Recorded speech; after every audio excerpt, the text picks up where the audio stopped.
Shalom, selamat pagi kado kawan Donman. Puji Tuhan kita bisa berjumpa lagi ya. Senang rasanya bisa bertemu dengan Bapak Ibu Saudara-saudariku yang terkasih. Kado kawan Donman.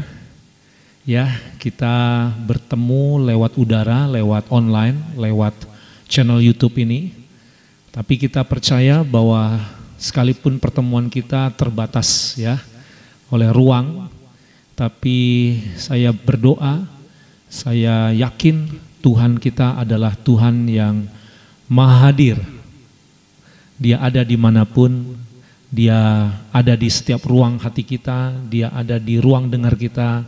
Dan mari saya mengajak kado kawan Donman, kita akan bersekutu bersama-sama, kita bersateduh pagi bersama-sama.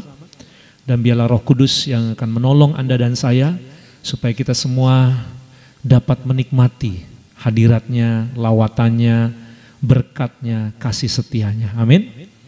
Mari kita satukan hati, kita tundukkan kepala, kita berdoa yuk. Segala hormat, pujian, syukur kami bagimu ya Tuhan. Engkau Allah pencipta kami, Engkau pemilik hidup kami. Dan kami menyadari kalau kami tercipta itu karena Engkau Tuhan. Kami diciptakan untuk Engkau. Dan kamilah manusia-manusia yang tercipta untuk menyembah nama-Mu, meninggikan nama-Mu, memuliakan nama-Mu. Tolong ingatkan kami Tuhan akan kodrat kami, akan panggilan kami, akan tujuan hidup kami. Bahwa target hidup kami adalah untuk Engkau. Keberhasilan kami, kesuksesan kami yang paling tertinggi adalah jikalau kami dapat memuliakan nama-Mu, meninggikan nama-Mu, menyembah nama-Mu. Itulah kesuksesan yang tertinggi, lebih dari kesuksesan manapun Tuhan. Oleh karenanya hari ini kami datang kepadamu Bapa. Kami rindu Tuhan memulai hidup kami memuliakan nama-Mu, dan juga mengakhiri perjalanan hidup kami pun tetap memuliakan nama-Mu. Terima kasih Tuhan. Kami memohon Engkau terus bekerja, Engkau terus menuntun, Engkau terus melawat kami sepanjang hari-hari kami, sepanjang perjalanan hidup kami Tuhan. Baik hari ini, pagi, siang, sore, hingga malam nanti, maupun perjalanan kami selanjutnya ya Tuhan. Biarlah kami terus ingat akan Engkau. Biarlah kami terus lekat dengan Engkau. Biarlah kami terus hormat akan Engkau. Terima kasih Bapa. Ini kami anak-anak-Mu, hamba-hamba-Mu. Ini kami ciptaan-Mu, ini kami milik kepunyaan. Kami datang padamu Tuhan untuk menyembah Engkau. Haleluya. Kuduskan kami, tahirkan kami dalam kuasa darah Yesus. Di dalam nama Tuhan Yesus kami berdoa bersyukur. Haleluya. Amin.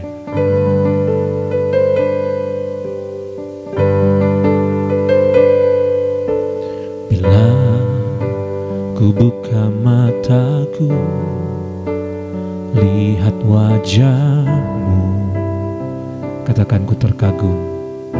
Bimu ku ada untuk menjadi penyembah-Mu ya Tuhan.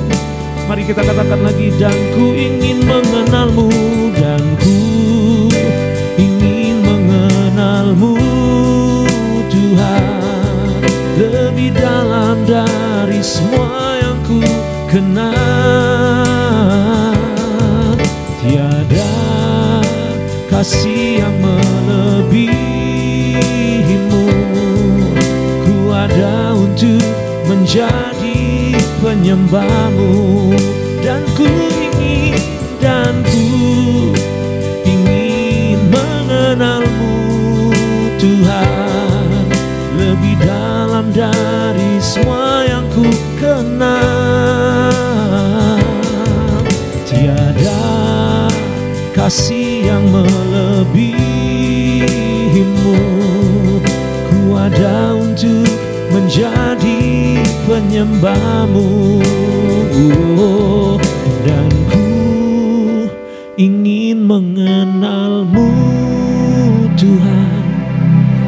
lebih dalam dari semua yang ku kenal. Tiada kasih yang melebihimu, ku ada untuk menjadi penyembahmu. Dan ku ingin mengenalmu Tuhan, lebih dalam dari semua yang ku kenal. Tiada kasih yang melebihimu, ku ada untuk menjadi penyembahmu. Dan ku ingin mengenalmu Tuhan, lebih dalam dari semua yang ku kenal. Tiada kasih yang melebihimu, ku ada ya Tuhan untuk menjadi penyembahmu. Mari katakan sekali lagi. Dan ku ingin mengenalmu Tuhan, lebih dalam dari semua yang ku kenal. Tiada kasih yang melebihimu, ku ada untuk menjadi penyembahmu. Tiada kasih yang melebihimu,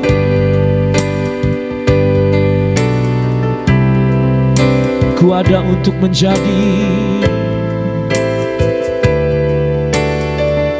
ku ada untuk menjadi, ku ada untuk menjadi, ku ada untuk menjadi, ku ada untuk menjadi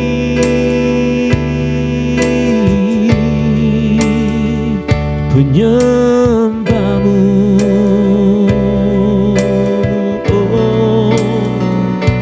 Penyembahmu Yesus Tuhan, kami jadi penyembahmu, kami jadi pemujamu, kami tinggikan namamu, kami muliakan Engkau, oh Yesus, oh Yesus Tuhan. Tiada yang sepertimu, tiada yang dapat melebihimu. Kau Tuhan kami, Kau Raja kami, Kau pemilik hidup kami, Kau pencipta kami, Kaulah Allah kami yang hidup. Haleluya.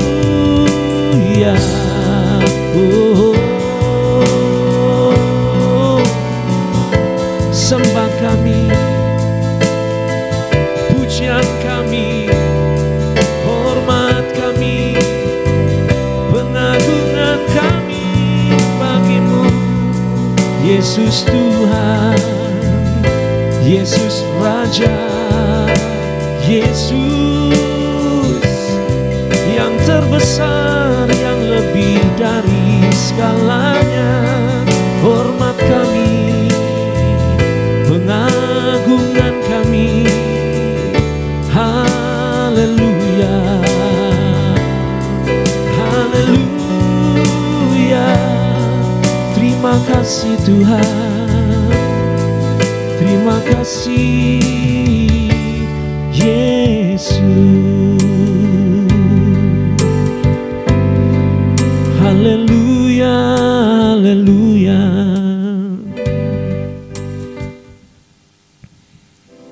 Terima kasih Tuhan.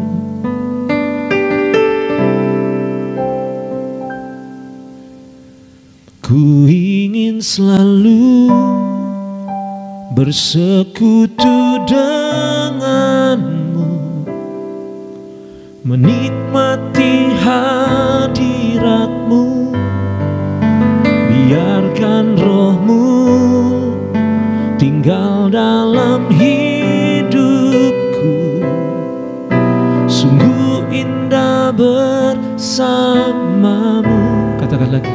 Ku ingin selalu bersekutu denganmu ya Tuhan.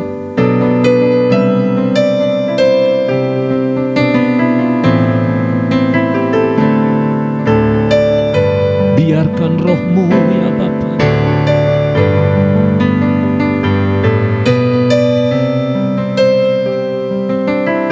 sungguh indah bersamamu. Ku ingin selalu bersekutu denganmu, menikmati hadiratmu. Biarkan rohmu tinggal dalam hidupku.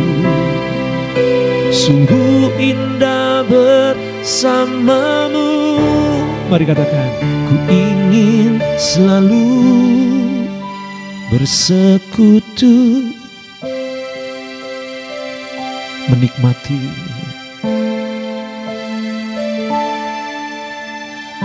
biarkan rohmu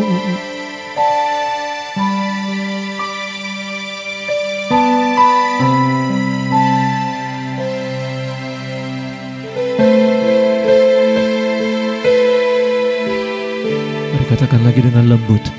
Ku ingin selalu bersekutu denganmu, menikmati hadiratmu.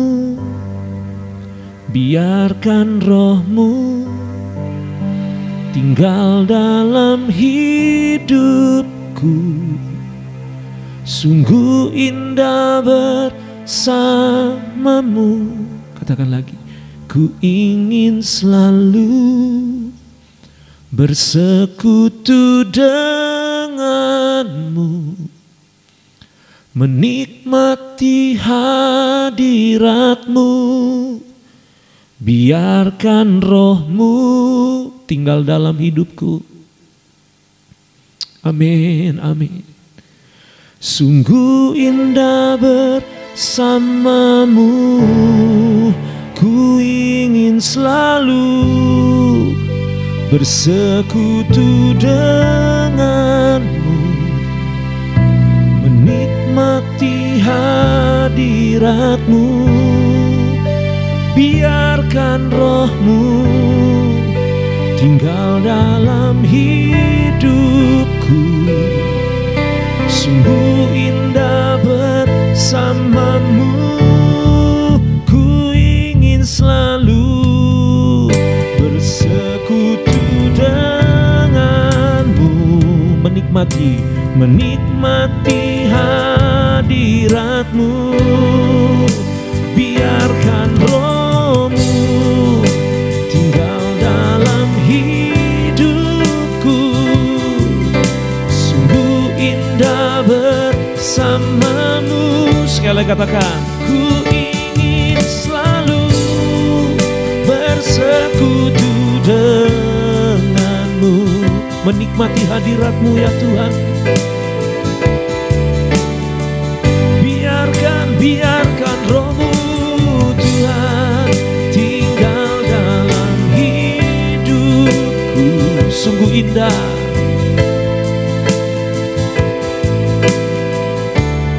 sungguh indah bersamamu. Mari lagi katakan, sungguh indah bersamamu. Sekali lagi, sungguh indah bersamamu.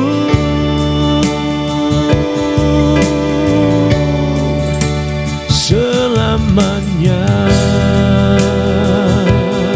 oh, selamanya.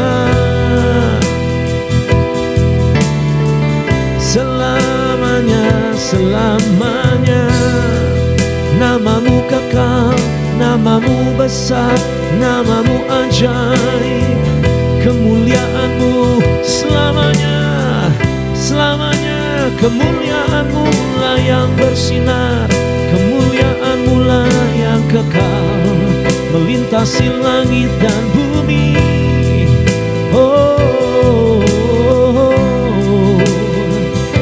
Sembah kami bagimu, hormat kami bagimu, Yesus Tuhan.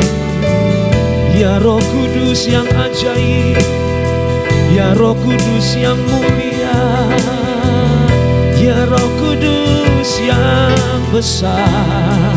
Hormat kami, pujian kami bagimu, pengagungan kami bagimu, selamanya, selamanya, selamanya, selama-lamanya. Terima kasih Tuhan. Haleluya, haleluya. Terima kasih Bapa.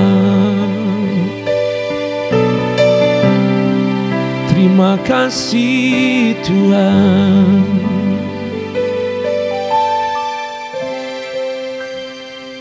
Terima kasih Bapa.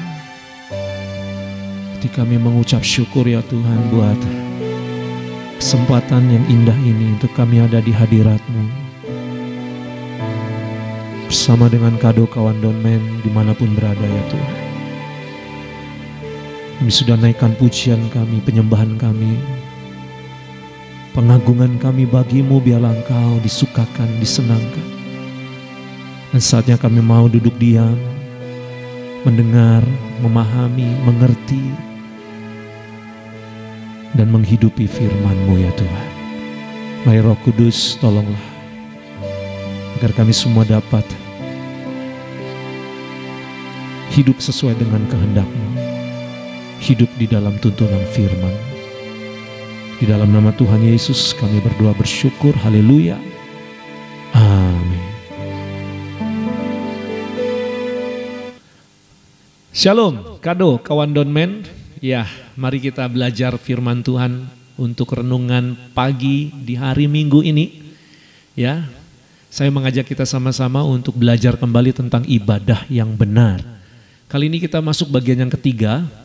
Bagi Kado kawan Donmen yang mungkin ketinggalan atau belum sempat mengikuti, ya, kalau boleh ya, silakan Kado kawan Donmen boleh lihat link di bawah ya.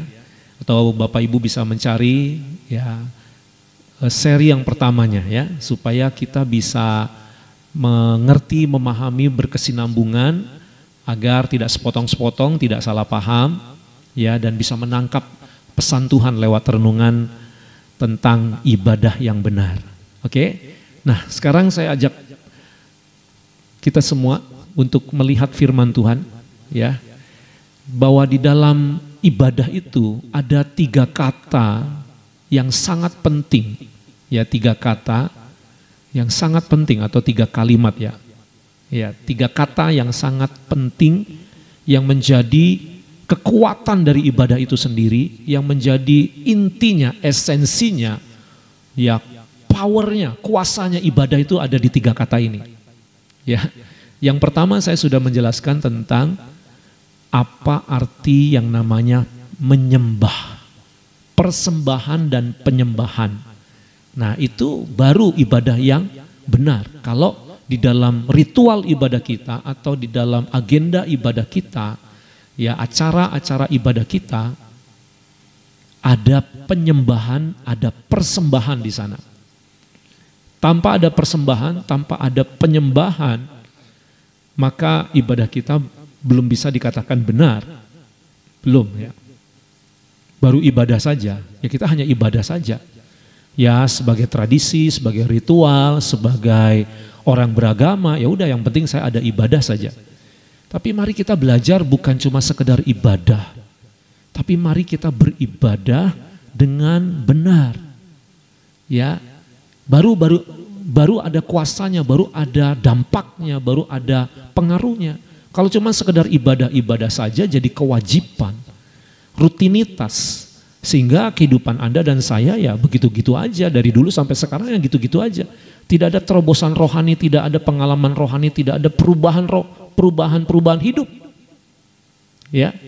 Nah, yang kedua yang perlu kita jadikan sebuah pedoman, ya, kekuatan dari ibadah itu adalah dari kata kebaktian atau berbakti. Nah, saudara, mari kita belajar yuk, apa maksud dari berbakti ini, saudara ya. Saya ajak Bapak Ibu, saudaraku yang terkasih, kita melihat firman Tuhan, kata berbakti itu ya. Di dalam Injil Matius pasal 4 ayat 10 ya. Injil Matius pasal yang keempat ayat 10, demikian firman Tuhan, maka berkatalah Yesus kepadanya, enyahlah iblis, sebab ada tertulis, engkau harus menyembah Tuhan Allahmu dan hanya kepada Dia sajalah engkau berbakti.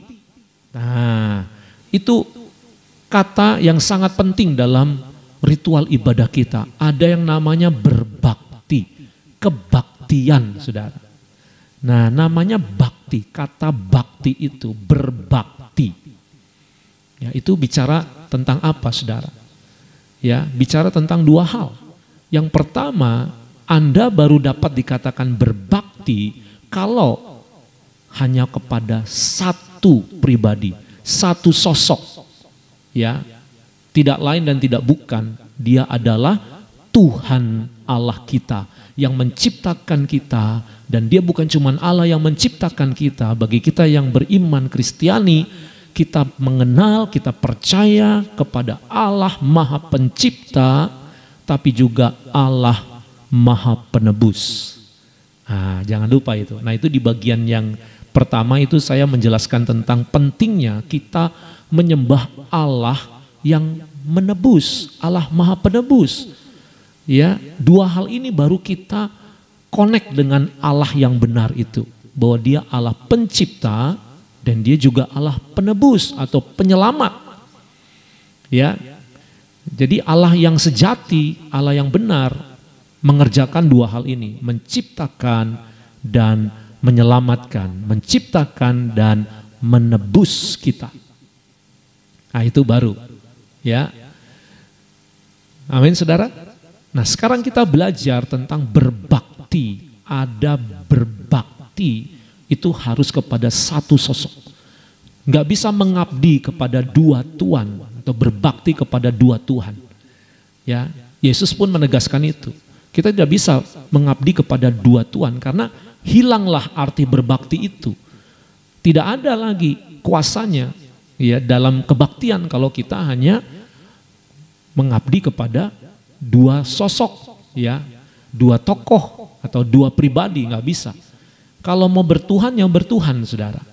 Ya, jangan ada sosok yang lain yang kita kultuskan, agungkan, puja-puji yang sebanding setara dengan Tuhan. Amin, saudara. Baru kebaktian kita sah.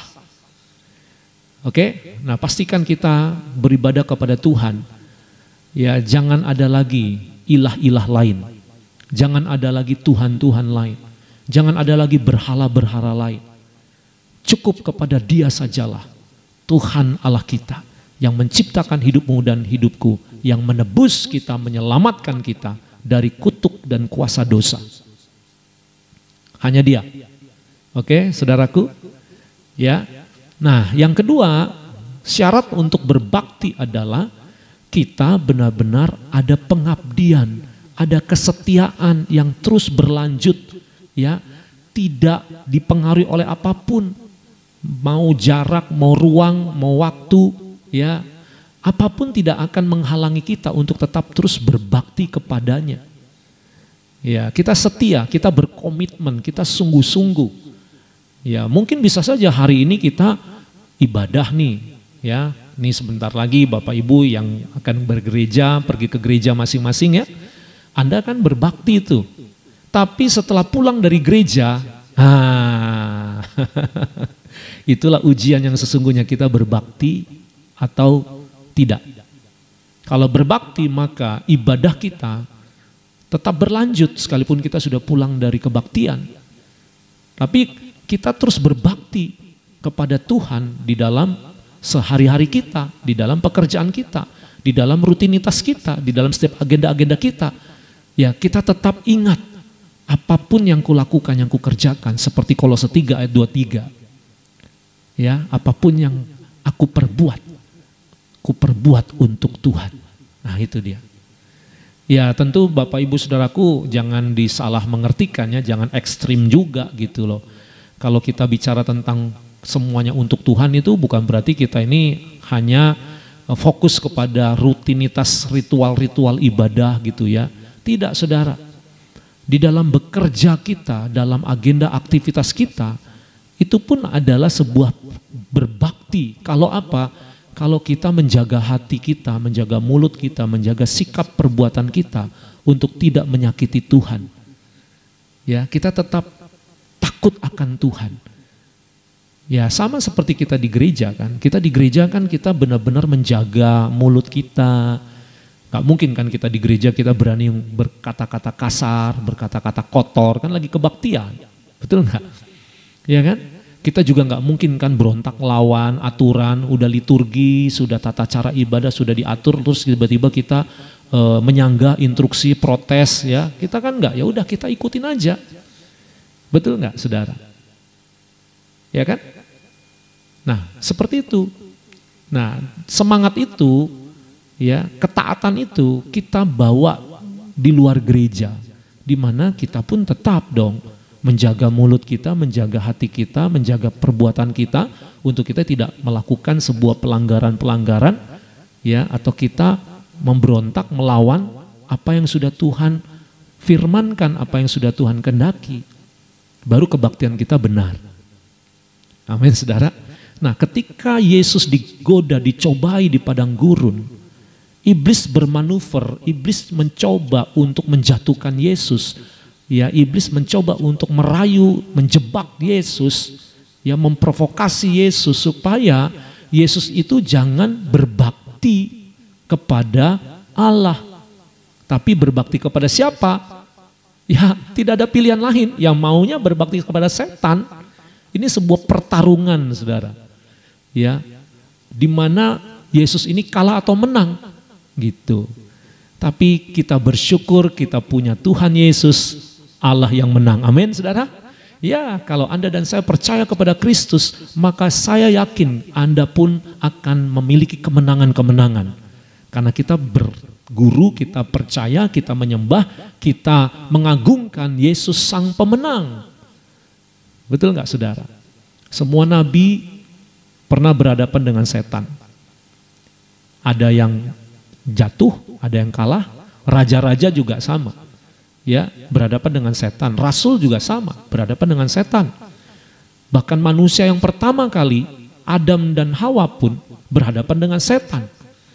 Anda dan saya pun berhadapan dengan setan. Betul nggak, saudara? Yang jadi pertanyaan adalah menang atau kalah? Nah, kalau kita kalah berarti kebaktian kita, kuasa kebaktian kita itu lemah. Tapi kalau kita menang, kuasa kebaktian kita, power kebaktian kita berarti itu kuat sekali.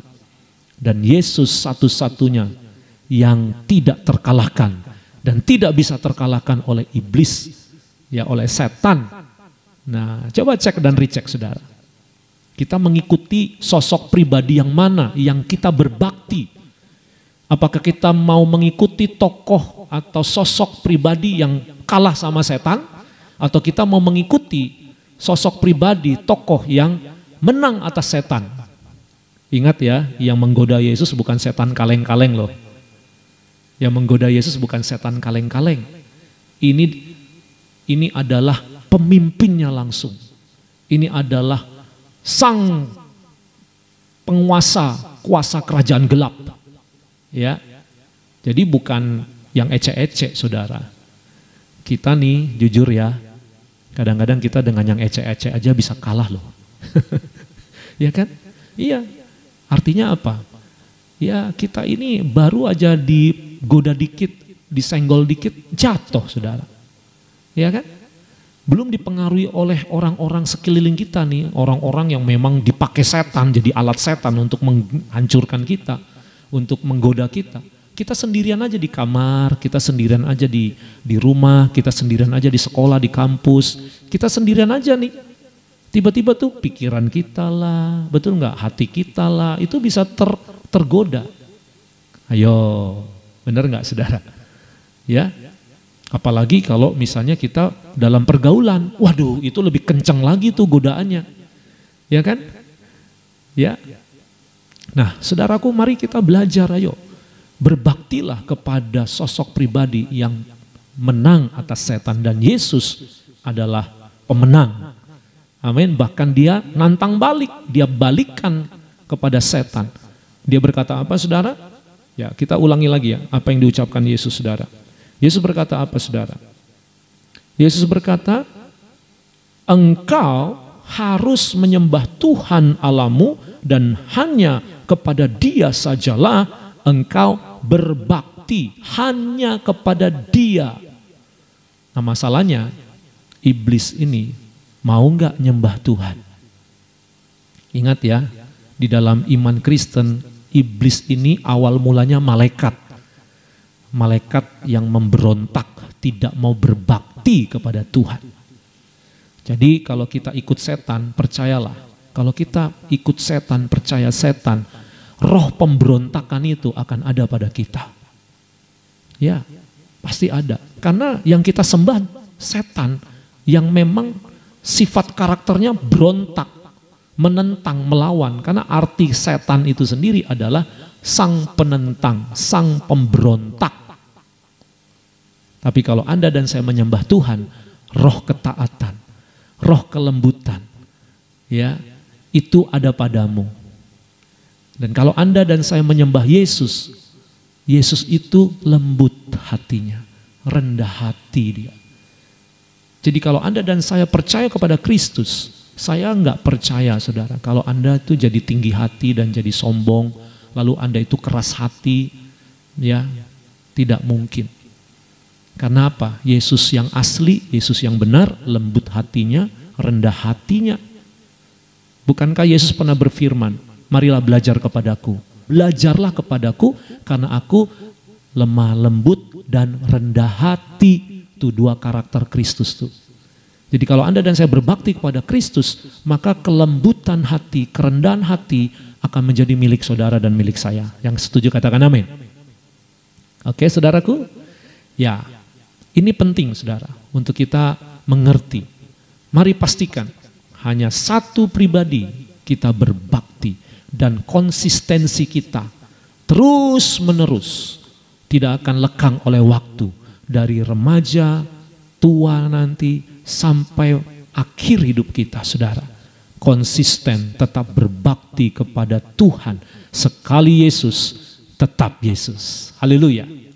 Tapi ada satu lagi, saudara, ternyata kata berbakti itu muncul lagi di 1 Timotius 5 ayat yang keempat. 1 Timotius 5 ayat keempat.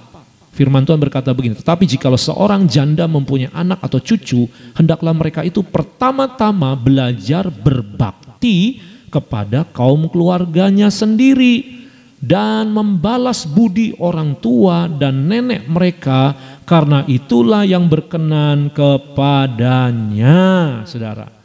Nah, saudaraku yang terkasih, ini tulisan ditulis oleh Rasul Paulus kepada Timotius, anak didiknya, anak rohaninya, yang jadi gembala. Dan salah satu jemaat yang dimiliki oleh Timotius adalah, ya, anggota jemaatnya itu banyak janda-janda, gitu. Ya, banyak janda-janda yang sudah tidak bersuami lagi, entahkah itu janda muda atau janda tua, yang penting janda ya. Nah, tapi ada janda-janda khususnya yang muda-muda ini, ya kecentilan nih, ya kecentilan janda-jandanya. Dia mulai lagi tidak fokus kepada arti kebaktian itu. Ya, mereka mulai lagi menjerumuskan diri kepada perbuatan-perbuatan yang tidak berbakti kepada Tuhan dengan sungguh-sungguh. Ya, apa tandanya? Apa tandanya, saudara?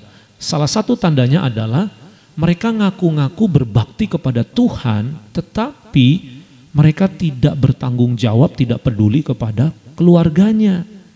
Mungkin karena mereka sudah merasa sendiri, jadi menganggap tidak ada tanggungan lagi, tidak ada lagi yang harus saya urus gitu. Tapi Rasul Paulus ingatkan Timotius, kasih tahu kepada janda-janda jemaat, ya, berbaktilah kepada siapa? Firman Tuhan mengatakan, biarlah mereka pertama-tama belajar berbakti kepada kaum keluarganya sendiri dan membalas budi orang tua dan nenek mereka. Jadi meskipun mereka sudah tidak bersuami, tidak lagi memiliki suami, tapi kan mereka masih punya anak, masih punya ibu, masih punya ayah, masih punya kakek nenek. Tetaplah urus mereka, sayangi mereka, cintai mereka, rawatlah mereka, saudara. Jadi dengan kata lain, berbakti itu tidak hanya diperuntukkan kepada Tuhan, tapi berbakti juga diperuntukkan kepada keluarga. Mari anak-anak remaja muda, ingat baik-baik. Ya, jangan pernah tidak berbakti kepada orang tua. Ya, sia-sia ibadah kita, ngaku-ngaku kita berbakti kepada Allah di gereja, pelayanan mungkin, tapi di rumah, di keluarga kita ngelawan, kita berontak, kita benci, kita putus hubungan, kita jaga jarak, kita tidak mau lagi dekat. Ya, urusan kita masing-masing. Tidak boleh kayak begitu. Ya, yang remaja muda, ayo dong. Yang sudah kerja, yang sudah kuliah, bahkan mungkin yang masih pelajar-pelajar ya, SMA mungkin, SMP mungkin, ayo dong tunjukkan rasa baktimu kepada orang tuamu, kepada keluargamu. Ya, termasuk kepada kakak adik, ya. Pokoknya jangan sampai nama keluarga kita jadi nama yang buruk. Jangan sampai kita merusak nama baik keluarga kita, dan jangan sampai kita jadi punya hubungan yang tidak baik dengan keluarga kita. Percuma lah. Percuma apapun agama kita. Ya, kalau kita dengan keluarga nggak beres, ya kebaktian kita perlu dipertanyakan, berarti nggak beres juga. Berbaktinya kita kepada Tuhan nggak beres juga itu.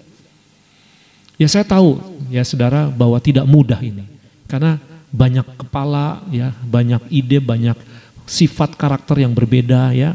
Kita kenal lagi keluarga kita, orang tua kita, baik buruknya, jeleknya dia. Betul nggak saudara? Kita ngerti nih, papa saya, mama saya itu orangnya kayak gini, anak saya nih, yang satu begini, yang satu model begini ya kan. Apalagi mertua saya, apalagi ngomongin mertua, waduh, ya kan. Kakek saya, nenek saya, punya sifat, iya saya tahu. Ya, kita ngerti. Memang nggak mudah, saudara. Tapi akan jadi mudah kalau kita benar berbaktinya kepada Tuhan. Ibadah kita benar, pasti akan mudah. Amin. Pasti akan mudah. Maka perbaikilah dulu cara ibadah kita. Benerin dulu ibadah kita, penyembahan kita. Maka saya percaya kita akan diberikan kuasa dan kemampuan untuk bisa berbakti. Bisa menerima segala perbedaan, segala kekurangan, kelemahan. Tidak akan muncul dendam, benci, marah. Ya, saya percaya itu saudara. Karena ada kasih Allah, ada kelembutan Tuhan, ada kerendahan hati Kristus. Amin. Iya dong. Kemana kelemah lembutan itu? Kemana kerendahan hatinya? Ya, bagi Anda juga jangan manfaatin dong. Jangan ngerepotin juga dong. Anda juga harus menyembah kepada Kristus. Anda juga harus berbakti kepada Kristus. Semua keluarga, papa, mama, orang tua, anak, mertua, mantu, cucu, berbaktilah kepada Kristus. Jangan cuma satu orang doang, berat sebelah ini, nggak bisa. Lambat, lama, susah. Kerjasamalah kita. Ya, jangan cuma ngandalin satu orang. Ya, kalau cuma satu orang, kalau dia masih kuat, kalau dia masih sanggup, kalau dia juga lemah, bagaimana saudara? Ayo dong, dalam satu keluarga. Itu sebabnya ya kalau ada satu anggota keluarga kita yang mungkin di mata kita menganggap ini kayaknya jadi duri dalam daging, ini kayaknya rese, ngerepotin, jadi beban. Yuk yang lain yuk kita doa bersama-sama. Kita doakan, kita juga dukung, kita perhatikan, kita kasihi mereka. Itulah yang Rasul Paulus ingatkan kepada Timotius, ayo janda-janda ini diingetin. Jangan jadi janda-janda yang ya jadi genit gitu. Ya, jadi sibuk ngurusin kepentingan pribadi mereka sendiri. Ya, mereka hanya fokus hanya untuk kepentingan pribadi. Jangan dong, tetap itu diurus, nggak boleh ditinggalkan. Dan ini bukan hanya berlaku untuk janda-janda saja, tapi buat kita semua. Meskipun kita belum janda, kita tidak janda, ya, tetap keluarga harus kita berbakti kepadanya. Nah, itu firman Tuhan, saudara. Dua kata dari berbakti itu, untuk Tuhan dan untuk keluarga kita.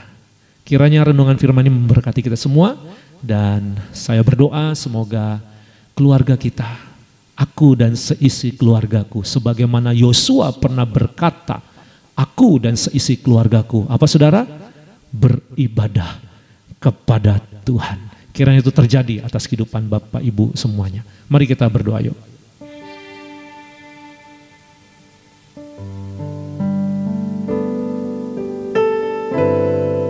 Haleluya.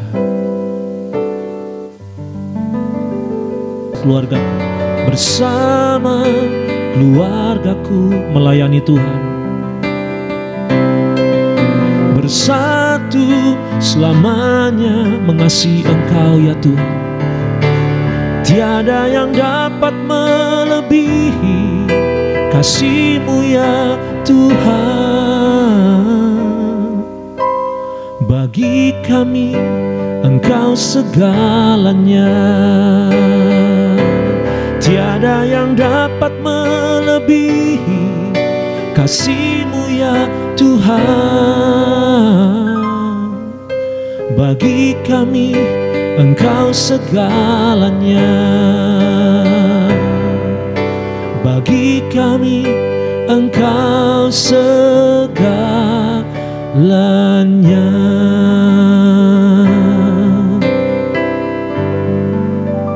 Mari kita berdoa. Tuhan, tolonglah kami supaya kami berbakti kepadamu dan hanya untuk-Mu, tidak ada yang lain. Dan kami juga berbakti kepada keluarga kami.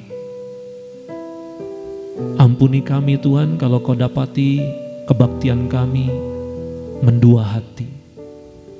Ampuni kami Tuhan kalau kami berbakti kepada keluarga kami, tapi dengan cara yang salah.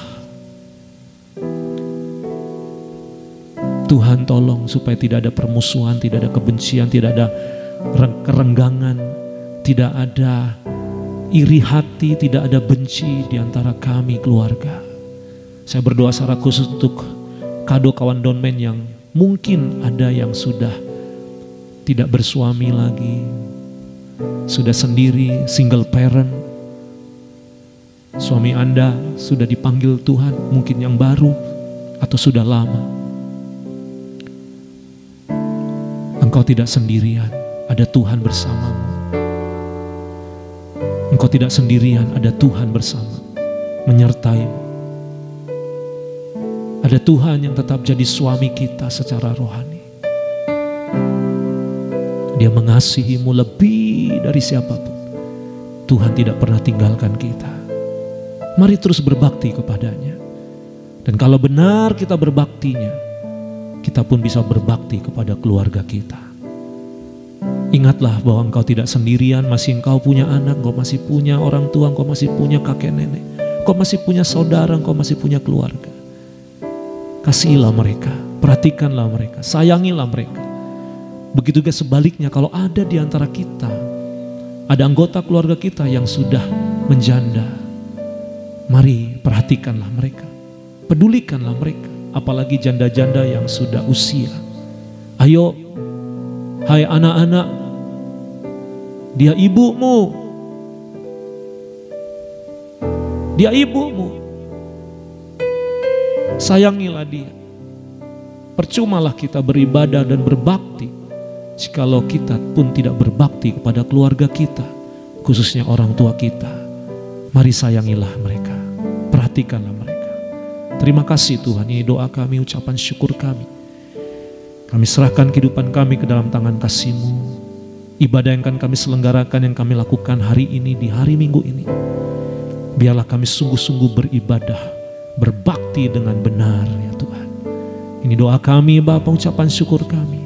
Segala hormat, pujian, kemuliaan bagi nama-Mu. Mari Bapak Ibu Saudaraku yang terkasih dalam Tuhan, angkatlah kedua tanganmu, arahkanlah iman hati kita kepada Bapa kita di surga, Sang Sumber berkat. Bapak Ibu Saudaraku yang terkasih dalam Tuhan, sekarang terimalah segala berkat, rahmat, nikmat, kuat kuasa dari Bapa, cinta kasih, keteladanan, ajaran, penyertaan Kristus Yesus Tuhan, penghiburan, persekutuan, pengurapan, kekuatan, hikmat, marifat, kuasa Roh Kudus memberkati kehidupan kita, memberkati keluarga kita mulai hari ini sampai Maranatha. Yang percaya diberkati Tuhan sama-sama katakan amin, amin. Puji Tuhan, selesai sudah saat teduh ibadah doa pagi kita. Ya, doa saya menyertai Bapak Ibu, sehat-sehat selalu, tubuhnya sehat, jiwanya sehat, rohnya sehat, dompetnya juga sehat. Amin. Oke, selalu harmonis dengan keluarga kita, bikin romantis selalu. Kalau ada badai, ada rintangan, tantangan, percayalah Tuhan pasti sanggup untuk menolong kita jikalau kita berbakti dengan benar. Sampai jumpa lagi di ibadah doa pagi saat teduh berikutnya bersama saya, Kado Donald Manik, ya, di hari Rabu dan di hari Minggu di channel YouTube Don Man High Five. Terimalah salam dari saya, salam happy, salam Don Man. Bye.